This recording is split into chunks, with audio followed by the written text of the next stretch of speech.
Key speakers at the 4th Annual Southeast Bioenergy Conference agreed the economic stranglehold that oil has on our country can be broken, but Congress still lacks the initiative to really make it happen.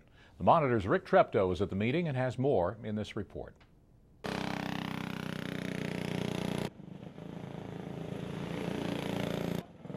Witness at least a small race car fueled by Georgia-grown sweet sorghum. Well, we grow sorghum, sweet sorghum, ourselves on our own farm, and we take it with our, I guess we'd say we have had it invented, and we produce and get fuel from this. We get, and then we ferment it, and from that we distill and make fuel that's 100% ethanol, and we run trucks, farm equipment, not diesel now, farm equipment, and anything else can run on, including race cars.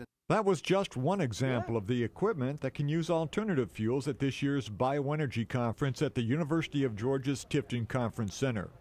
3 days of speakers and breakout sessions looked at the future of industrial power and consumable fuels that can be used with bioenergy. Dr. Robert ZUBRIN said the food to fuel debate is a fallacy. I can remember back in 1968, there were all these people writing books saying the world was going to run out of food by 1975 because the population was growing and there'd be less food to go around. Well, in fact, the population of the world has nearly doubled since 1968, and there's more food to go around because farmers produce in response to demand. This true forward thinker is also the president of the Mars Society. They want to be part of the colonization and development of the planet Mars. He believes ethanol, gasoline, and methanol are the earthly fuels of the future.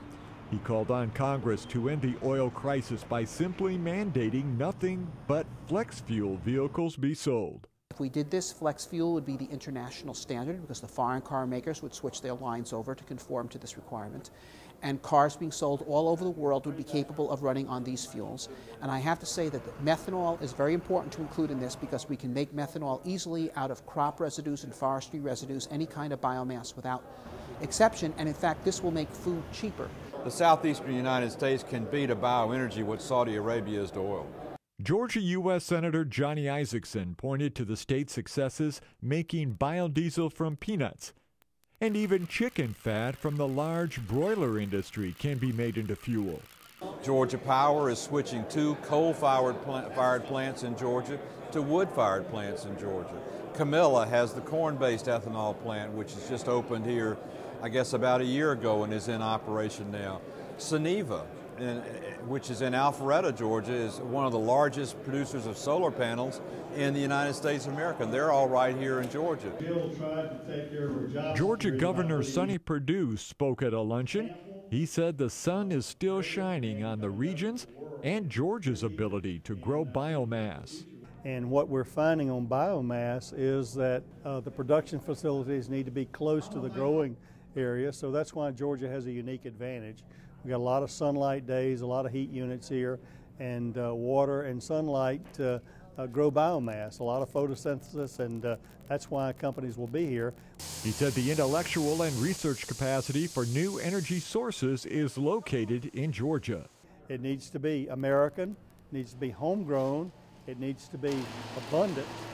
There will be a lot of energy demands. Energy makes progress and prosperity, and it needs to be affordable. I'm Rick Treptow for the Georgia Farm Monitor.